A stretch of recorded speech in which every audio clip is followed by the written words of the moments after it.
"How do you feel, Milly?" asked Henry, sitting down and opening his journal once more. Milly attempted to answer, but no words came. She ran a finger over the face in the picture, tracing the wrinkles in the elderly lady's face with her nail. The woman's eyes matched the obvious sincerity of her smile, and Milly could have remained sitting on the edge of her lumpy mattress staring at the stranger's face until she was forced to move.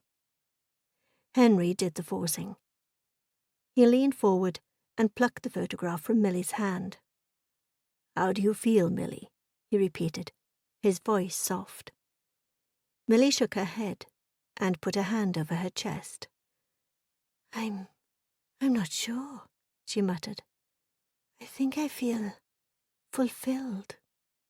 I think I feel whole." Henry scratched some notes in his book. "Like you belong?" Milly gave a slow nod of her head.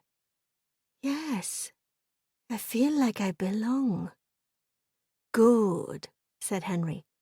"And I'm assuming that the last few weeks have been the lowest point of your life so far. Since your mother died, of course." Whatever trance Milly had been under began to break, and she straightened her back. "How do you know about my mother?" Henry gazed at the page before him. "She passed away after a long illness. You were 10, and your mother's best friend took you on as her own. You had no other family, and Hannah didn't want to see you end up in the care of the state."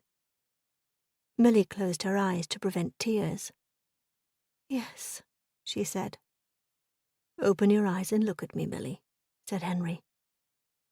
Milly did as he asked, her vision swimming with moisture. "The last year has been hard on you, hasn't it, Milly?" asked Henry. "Your boyfriend cheated on you with the girl you called your best friend, even though you both disliked each other. The village you lived in was small, though, and friends were hard to come by. You tolerated each other in order to feel normal, in order to pretend you each had a friend. You loved your boyfriend, though." Henry studied the page. "It says here that it was real love. On your behalf, anyway, not so much on his. He'd always had his eye on your friend. He'd used you to get nearer to her." "How could those things be written on that page?" said Milly. "I don't understand." Henry ignored the question. "You stayed in Britain to be with him when your aunt and uncle moved abroad, and when he left you for your friend, you had to move away from the village. You couldn't remain and be reminded about the betrayal every time you saw them together." The strong urge to confront had abandoned Milly. The emotions she'd experienced when she'd held the photograph had been too comforting. She wanted answers, and would allow Henry to get to them in his own time, however much hurt he insisted on dredging up from her past. She gave a small nod. "Yes, that's right." "Having moved into your boyfriend's flat when your aunt moved overseas, you had nowhere to live when your boyfriend asked you to leave. You rented a room in a nearby bed and breakfast and searched for jobs. But being underskilled due to leaving school with no qualifications, jobs were hard to come by in such a small village. You posted on internet forums further afield, and just as you were about to admit to your aunt that the boy she'd warned you about had let you down and ask her if you could move to Australia to be with her, you were contacted by a woman offering you what seemed like an answer to all your prayers."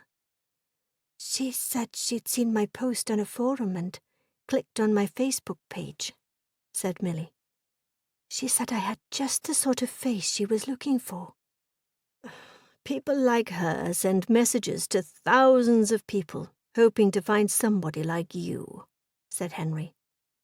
"Like me?" "Vulnerable," said Henry. "She took advantage of a vulnerable person.